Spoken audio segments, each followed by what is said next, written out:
여러분, 지난 15년간 주식시장을 지배해온 절대불변의 법칙이 하나 있었습니다. 시장이 폭락하면 연준이 금리를 내리고 돈을 풀어서 구해줄 것이다. 이른바 연준 푸시죠. 그런데 이 마법의 보호막이 2026년을 기점으로 완전히 사라질 위기에 처했습니다. 트럼프 대통령이 제롬 파월의 후임으로 케빈 워시를 차기 연준 의장으로 공식 지명했기 때문입니다. 단순히 사람 한 명이 바뀌는 게 아닙니다. 글로벌 금융시장의 게임의 룰 자체가 완전히 뒤집히는 거대한 지각 변동이 시작됐습니다. 오늘 영상에서는 케빈 워시가 누구인지, 왜 그가 무서운 인물인지, 그리고 우리 주식 계좌를 지키기 위해 당장 어떤 주식을 사고 팔아야 하는지 완벽하게 정리해드립니다.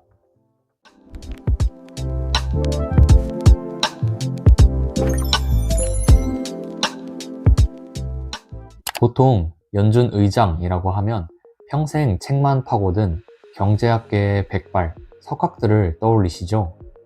하지만 케빈 워시는 다릅니다. 그는 모건 스탠리 인수합병 부서에서 전무이사까지 지낸 철저한 월스트리트 현장맨입니다. 시장의 돈이 어디로 어떻게 흘러가는지 그 생리를 누구보다 잘 아는 타짜죠. 게다가 트럼프 대통령이 그를 뽑으면서 센트럴 캐스팅에 완벽하다라고 극찬했습니다.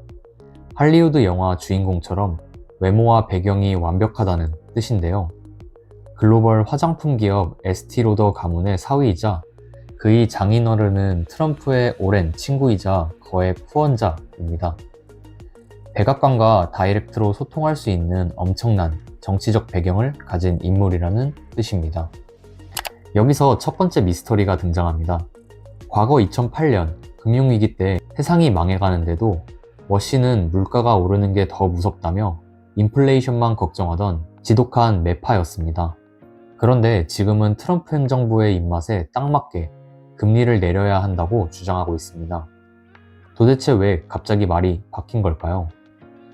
바로 인공지능 혁명 때문입니다. 워시의 논리는 이렇습니다. 지금 AI 때문에 기업들의 생산성이 미친 듯이 올라가고 있다.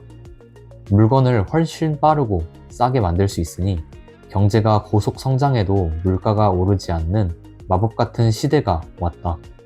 그러니 옛날 지표만 보고 쫄지 말고 당장 금리를 내려라. 기존 연준 의원들이 과거의 물가 데이터만 보며 금리 인하를 주저할 때 워시는 AI라는 미래의 무기를 들고 금리 인하의 명분을 만들어낸 겁니다. 시장에서는 환호할 만한 소식이죠.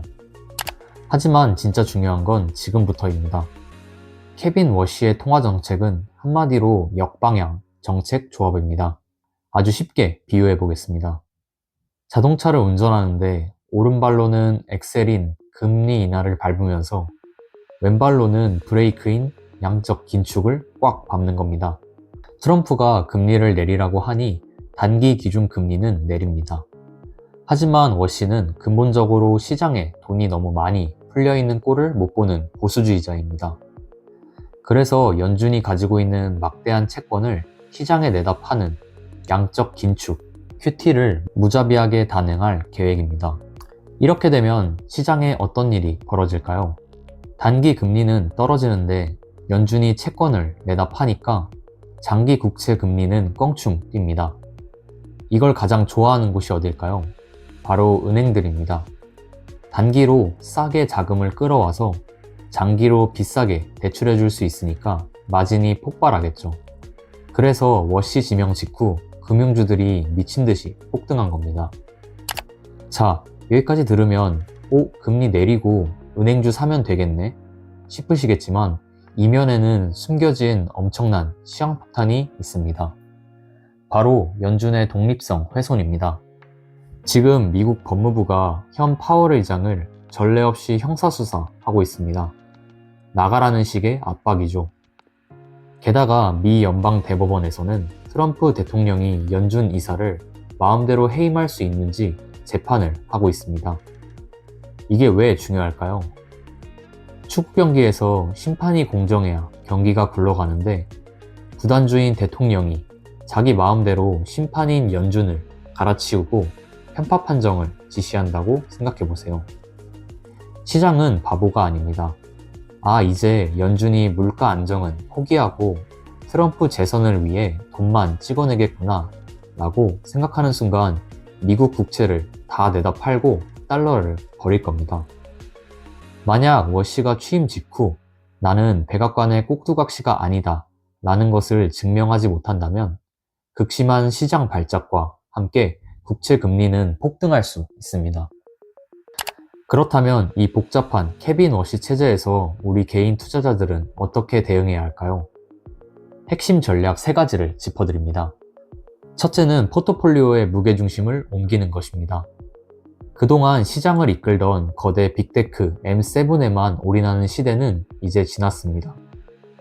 금리 인하에 직접적인 수혜를 받는 미국 중소형주, 러셀 2000, 그리고 아까 말씀드린 규제 완화와 예대 마진 확대로 잭팟이 터질 대형 은행 및 금융주를 포트폴리오에 담으셔야 합니다. 두 번째는 시선을 미국 밖으로 돌리는 것입니다. 금리가 내려가면 장기적으로 달러는 약세로 돌아섭니다. 달러가 약해지면 신흥국 주식과 비미국, 선진국 주식들의 수익률이 올라갑니다. 미국 주식 몰빵에서 벗어나 글로벌 자산으로 배분을 다변화할 타이밍입니다. 셋째로는 가장 중요한 보험인 금입니다.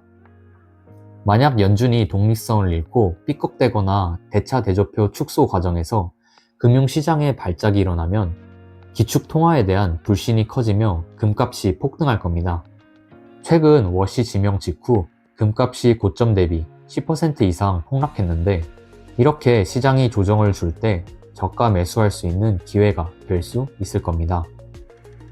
채권 투자자들은 만기가 긴 장기채, TLT 등은 당분간 피하시고 안전한 단기 회사채 중심으로 방어하시기를 추천드립니다.